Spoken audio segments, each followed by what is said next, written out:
Mr. Massey, pleased to hear from you.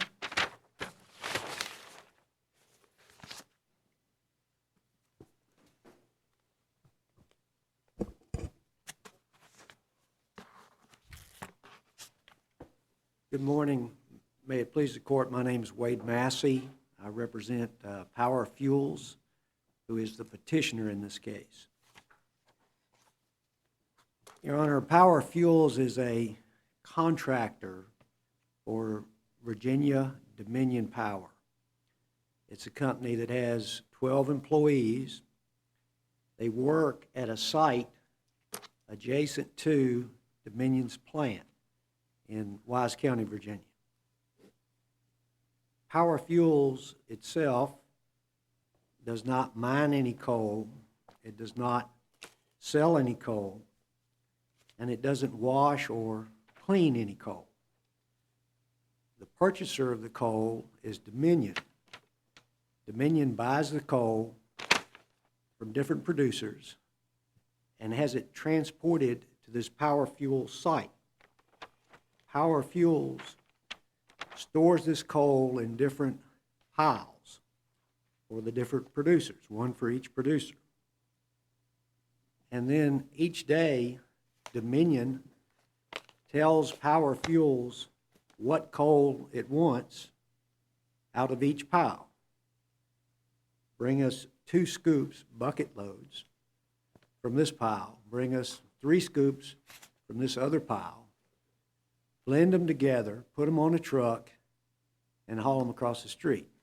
Mr. Massey, do you disagree with the ALJ's characterization of Power Fuels' work, that its activities included mixing, blending, weighing, sampling, storing, loading, and transporting coal to Dominion's power plant?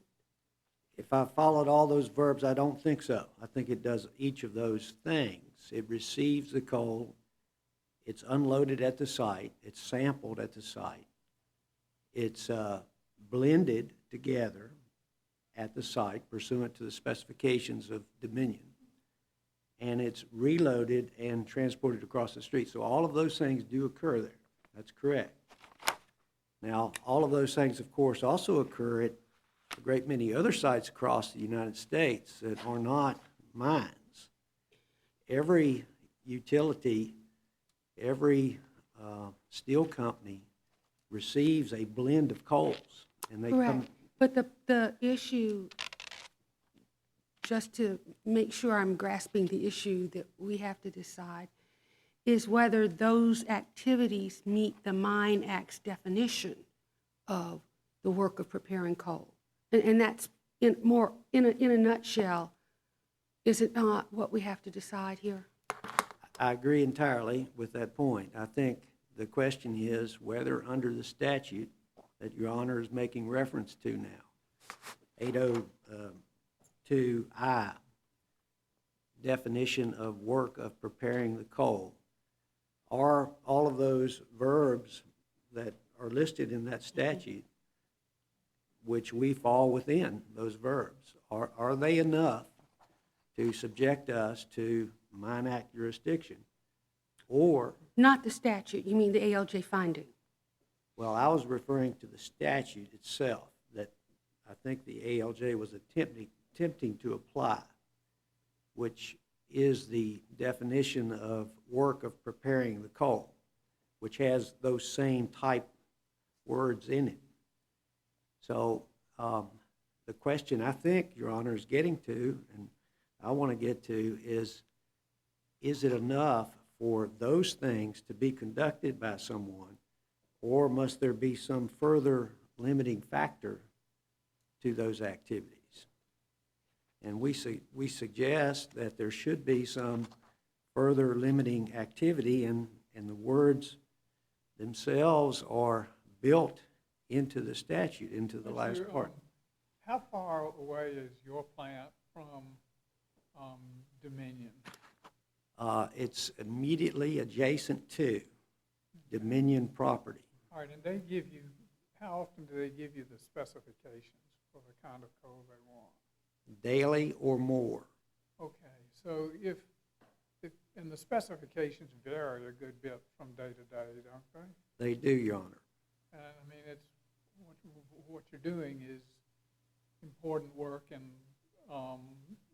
demands a certain expertise, and if Dominion gives you specifications almost on a daily basis, and those vary, and you prepare the coal to meet Dominion specifications, why don't you fall right within the definition where it says the work of preparing coal or other minerals? You certainly prepare the coal, and includes custom coal preparation facilities. And if the specifications vary and you meet the specifications, why wouldn't you be a custom coal preparation facility? Well, I think the limiting factor is in the statute itself, and it says, and such other work as is normally done by the operator of the coal mine. Now, the evidence in this case is that there are preparation facilities that coal miners operate, normally referred to as coal preparation plants, the function of which is to take a product, clean it, process it, perhaps mix it with other coals. But earlier, in response to Judge Duncan's question, you mentioned that you did mix and store the coal, and those are the very verbs listed in defining the word work of preparing the coal, and those are things that your client does. That's correct. That's entirely correct. And it's also work that every major consumer of coal does in the United States. They receive an inventory of coals, they mix them, they store them, they use them, they combust them, and they're not coal mines by doing that. If I may, your argument is not so much that you don't do those things, as I understand it.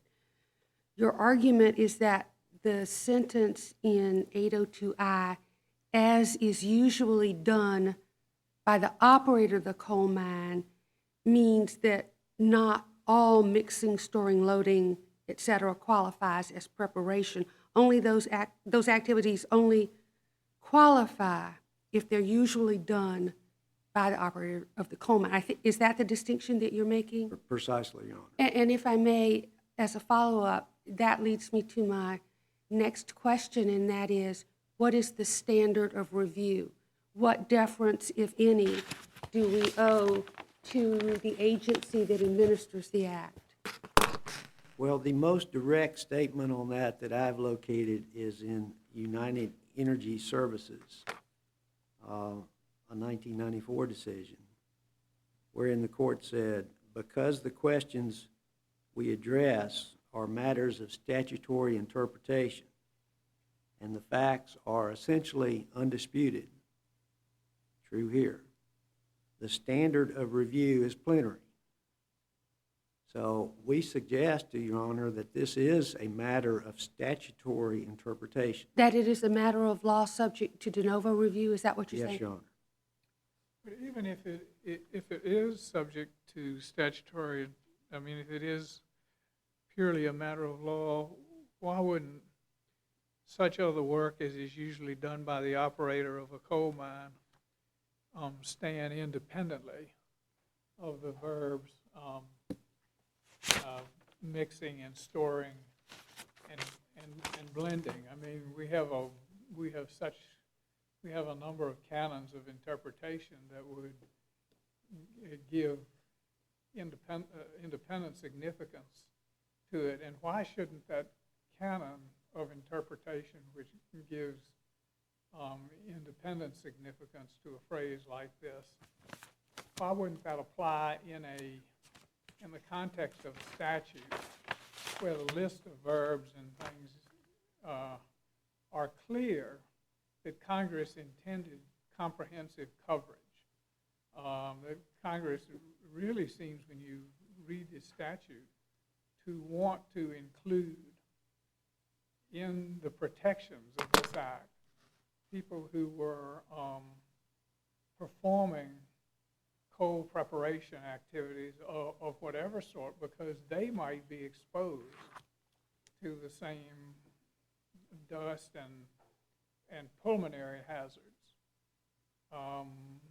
that coal workers were. So when you look at the definition of work, you get the idea that Congress wanted pretty comprehensive coverage, not something that's a patchwork that leaves gaps. Yeah, I understand your point, and I think the decision that the court needs to make is, are those words mixing, loading, storing, in and of themselves enough, and we're going to put aside the remaining language as is usually done by the operator of a coal mine.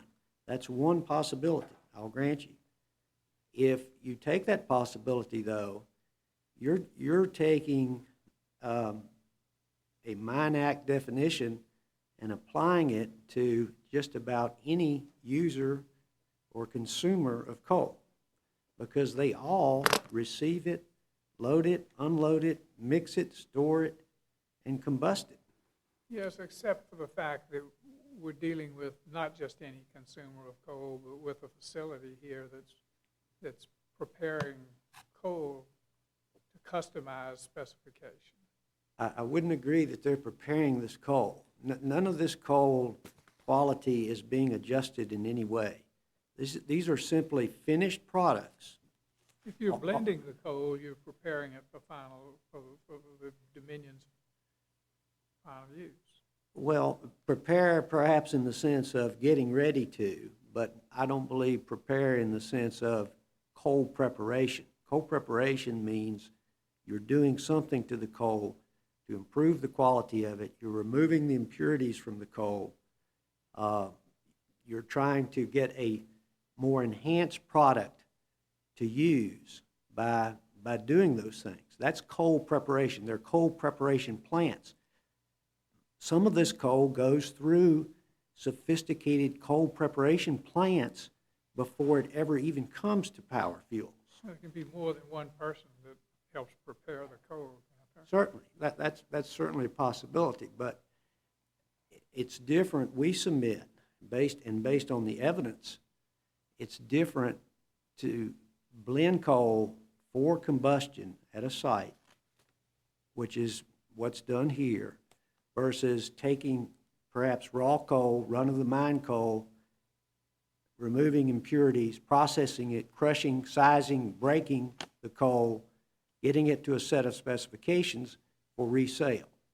Help me understand, and I think this goes back to my problem. You say that your argument is, I think, that coal preparation is a term of art that has a particularized meaning in this context. Because, as Judge Wilkinson pointed out, the activities, blending, weighing, sampling, would look to the uninformed like preparation. So what is the source of your understanding that preparation means something different? And if it is unclear, why would we not defer to the interpretation of the regulatory agency? Well, I'm not sure the regulatory agency has ever given an interpretation of this statute. Well, for our purposes, they have. They've come and given a litigating position here before the court, which may be entitled to respect and acknowledgement by this court, but it has to have a power to persuade to have any weight.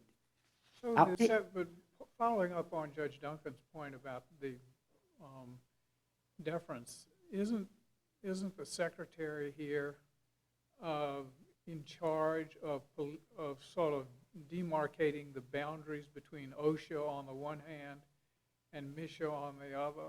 I mean, it deals with this, the secretary is dealing with these problems every day, and of course, you know, there are some interesting questions as to where Misha leaves off and OSHA begins. But whether it's full Chevron 2 deference or not, wouldn't we accord some respect to the Secretary's position on a matter of this nature, even if it's only a litigating position? It would be something you'd want to listen to, wouldn't it? If I may finish that. Yes, please do. I think on the pure interpretation of the statute, which is, I think, where we start and end in this case, that's a de novo legal question for the court. Now, if you go beyond that and get into policies or litigation positions, are they entitled to some deference? I think the cases say they are, that there is some deference given to that, but it's not really Chevron deference. It's a Skidmore type deference that the court looks at that and decides whether it has the power to persuade. All right. Thank you very much, sir. Yes. Ms. Burnett, happy to hear your side of it.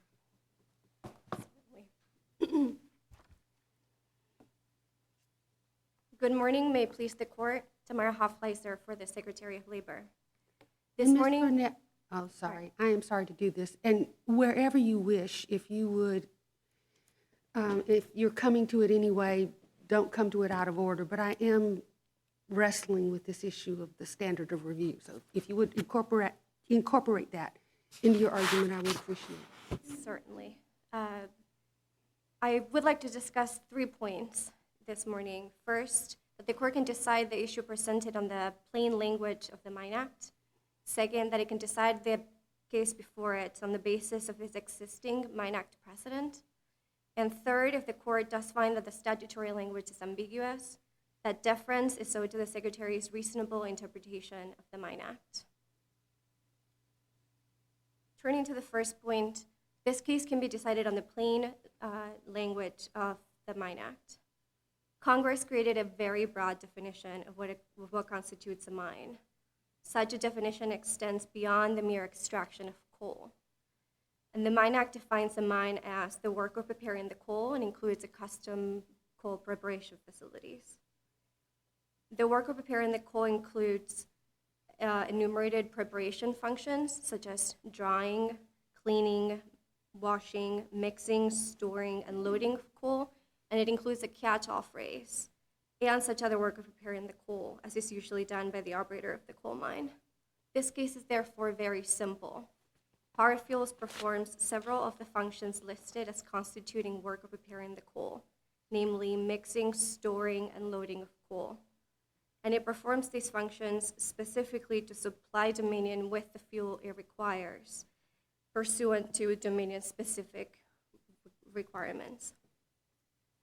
Thus, because Power Fuels performs the enumerated functions to meet customer specifications, Power Fuels is a custom coal preparation facility. Therefore, it engages in the work of preparing the coal, and so it is a mine.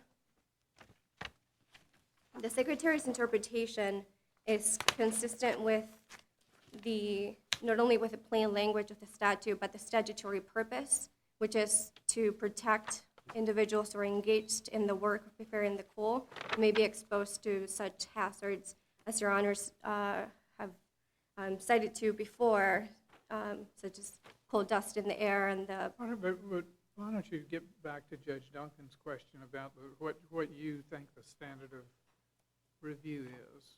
Certainly. I think we understand these other 2 arguments that you're making, and we've touched on them ourselves. But get back to the question she asked you. Certainly. The Secretary's position in this case is entitled to Chevron deference for a number of reasons.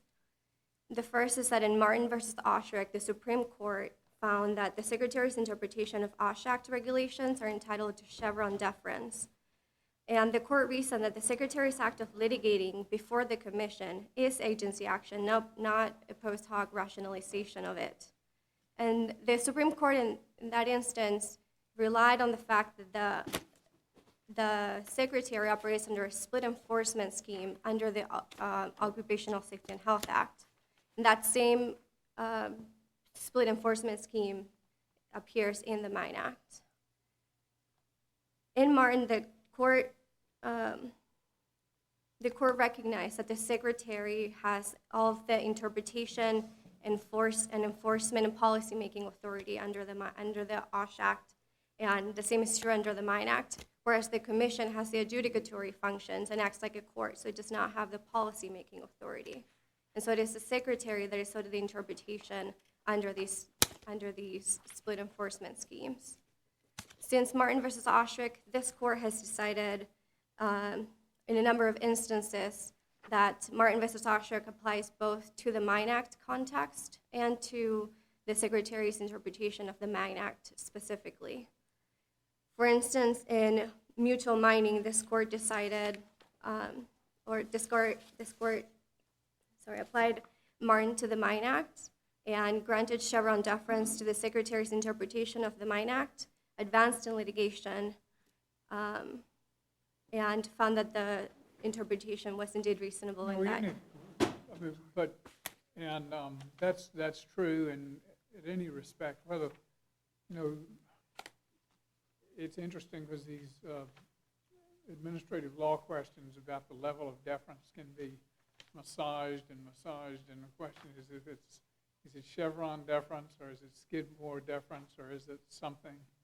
Maybe it's just best to say, whatever it is, it deserves respect, simply because you're the one that's dealing with this day after day, and we do have these questions that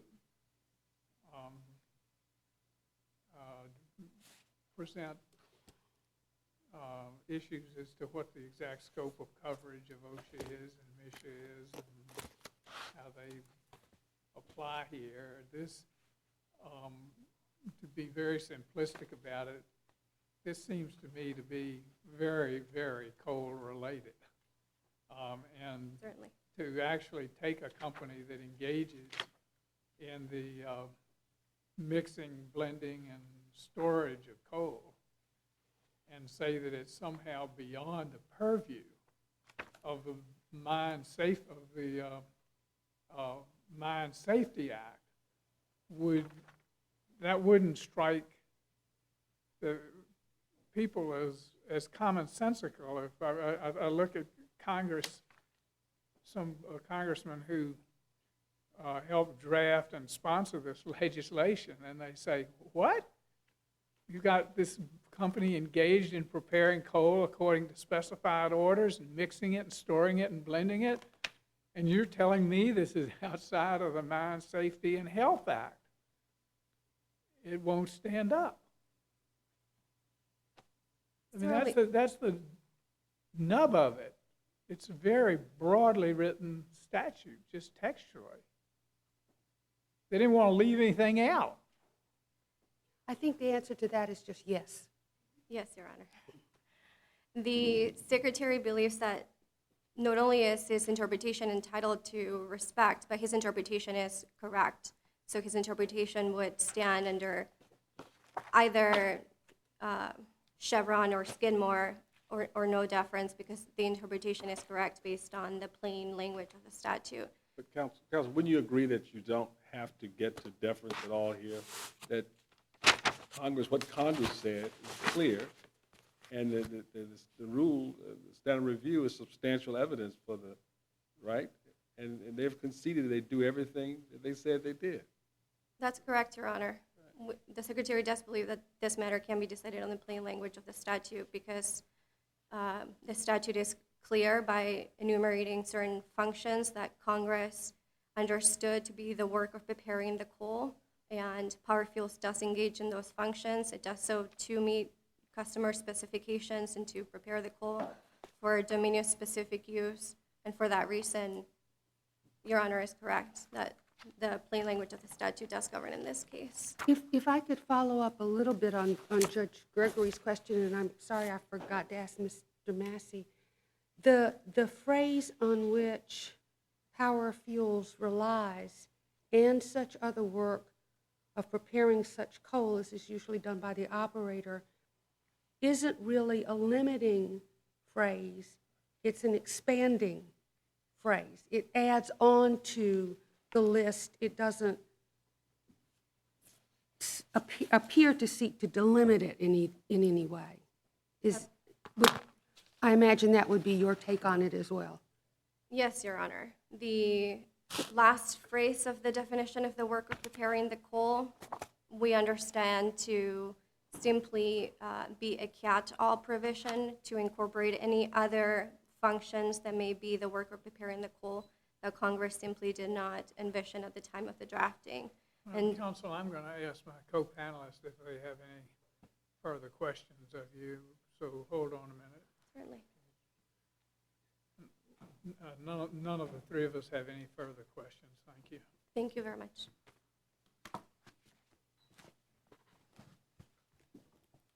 Mr. Massey, you have some rebuttal time, sir. Let me go directly to your point, if I may. I mean, and I think it's the panel's point that's been raised in several questions, is that is any mixing, loading, storing enough? Is that what Congress intended? Now, if your answer is yes, then we lose, because we do those things. But if it requires something else, then someone needs to tell us what else is. What is the limiting factor? Because there are facilities all over the country that receive coal, that load coal, that store coal, and no one has thought of them as being coal mines. This court's own precedent in Epelon dealt with a barge loading facility. They received coal, they stored coal, they loaded coal, they did all of those things. This court said that's not a mine. The court circuit, the Eighth Circuit's decision is very close to this case. It involves a plant that received coal and mixed it and got it ready to combust, and then they used it. And the court said, no, this is not a coal mine. This is not what Congress intended. There has to be a line drawn, and the Secretary has never stated where that line is. Today, they just said there is no line. It's any of those words in the statute. If you do any of them, and then you might do the last one too, it's any one of those or all of them. Well, I submit to you that's a fundamental change in the way this act has been interpreted to this point. And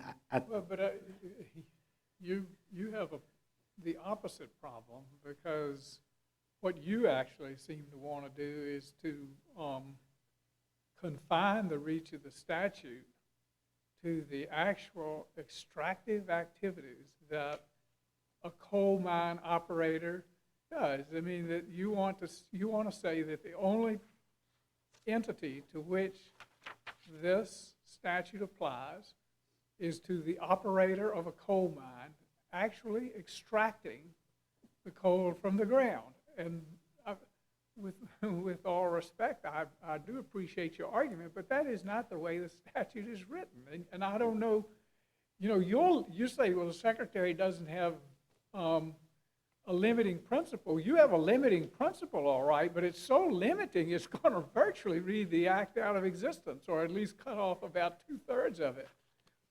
that is not our position, though, Judge. Well, I know you don't want to say it. No, I mean, we've never said it's limited to extractive activities. There are plenty of coal preparation plants. You've probably seen them, been to them. I have. They do a certain set of functions. They get coal, they clean coal, they prepare coal to some general set of specifications. But in the course of your arguments, you've never said to me, these workers are not exposed to the hazards that attach to all of our pulmonary functions from dealing with coals. I mean, coal, we know this source from a succession of statutes that Congress has passed dealing with black lung and dealing with coal mining activities, that there are dangers here, pertaining to safety, there are dangers here pertaining to human health. And we've had a very interesting argument, but not at one point have you said these workers are exposed to none of this. There are no health hazards of any sort here that are associated with coal. Maybe you think that's a policy argument, but No, I understand your point, and it's well taken, but people that use coal, that mix coal, that consume coal, that combust coal, they have some element of hazard in those activities as well. But they've never thought that that was a coal mine. And just because you have some element of exposure to coal doesn't mean you're a coal mine. The Epelon decision of this court said that you don't have a black lung claim if it involves a loading facility for a barge system. I mean, they were exposed. They were exposed to coal. That's fine, but the whole point of this statute was, they could have just covered all of this under OSHA, but they didn't. And the entire point of the statute was that coal mining carries special and unique hazards to the lungs, to people breathing. And as a result, we want a specialized statute covering this, which is tailored to the hazards of a particular industry. That, you can quarrel with that judgment, but that's what Congress said, that general safety precautions, some industries have specific problems, and we're going to address those with a more precisely tailored statute. And that's what's happening here. And if I may answer that one question, and I'll retire, or try to. I think you used the word industry. Yes, the industry. And I think that's the question. What is the industry here? Is the industry the mining industry that we're dealing with, or is this a utility industry? And I submit to you, this is a utility that buys an inventory of products and decides how it wants to burn them. And if they had done this themselves at their own plant, we wouldn't even be here today. There'd be no citation. But this is a contractor, and it does it next door and hauls it across the street, and all of a sudden we're a coal mine. So we'd ask the court to vacate the citations, grant our petition, and vacate the citations in this case. Thank you. Thank you, Mr. Massey, and we'll come down and recounsel and take a very brief recess.